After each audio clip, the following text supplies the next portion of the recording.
So in addition, for the brand new update, Tycoon has also made a lot of different balance changes and overall tweaks, and a lot of them do actually have a pretty significant impact to the game. So today, I'll be showing you all of them. So anyway, let's just jump right into it. So the first thing which was obviously changed is that the mouse and the E-100 have actually been a little bit updated, and the way in which this happened is that the developers have added smoke screens to both of them. As you guys can see now on the E-100 and the mouse, you're able to deploy the smoke, and the way from which you deploy the smoke, as it was given per my suggestion like a week ago, it's going to be deploying from right here, and as you guys can see now, you have a little bit more countermeasures while using the World War II tanks, which I think is a pretty good idea since War Thunder likes to do this as well. And here you have it. This is also showcasing how it goes with the mouse. It pretty much is just the same thing because they both have the same hatch at the back of the tank. Anyway, the next thing which was also changed is that the M1A2 Task 2 has also been buffed in a pretty interesting way. They increased the count of grenades from 12 to 18, so now you have a lot more grenades, but with this I believe they also increased the area damage and the overall velocity and the way in which these grenades will be traveling. And what it means by the velocity is how fast the grenades travel to the target, as far as I know in terms of the game code. I think this is a pretty cool addition since the Sept really did have a few problems with its grenades,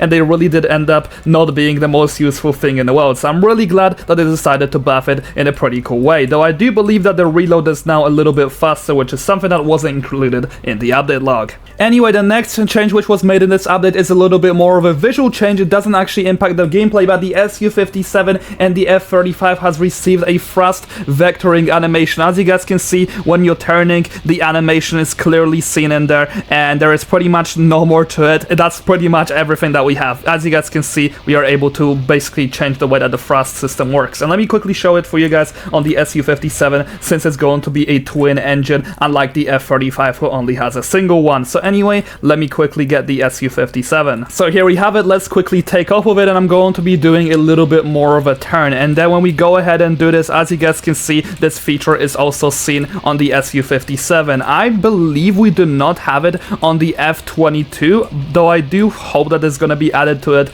at some point. Either way, this is a pretty small visual change, and it doesn't really change the balance of the game. However, what does actually change the balance of the game is the PAC V76 Tempest has actually received a little bit of a buff, because now its minigun is pretty much able to shoot explosives. It's a pretty small change, however, this will matter quite a lot if you're gonna want to actually defeat people who are literally sitting on the ground and trying to mow you down with weapons. And now with the explosives, it's a lot easier to actually aim at them and do much more significant damage. The next change which was made is that Tycoon has also added an extra details feature inside of the settings. All you have to do is pretty much just toggle it on and off. However, a restart is going to be required to actually enable this setting. I actually haven't noticed what it does, so for anyone that is interested in the graphic settings of the game, do let me know if it really did make any impact. However, another feature which does not make the most impact is that the op has now received a little bit more of a new render, and I actually do like this. I think it looks a lot cleaner and a lot different compared to all the visuals that we have in the game. I believe the previous one was also good, but now it generally feels a lot more like a golden op, which is pretty much the inspiration to my personal skin of it. I really always loved how this weapon looked like. I do still think that this might be one of the best and coolest weapons in the game.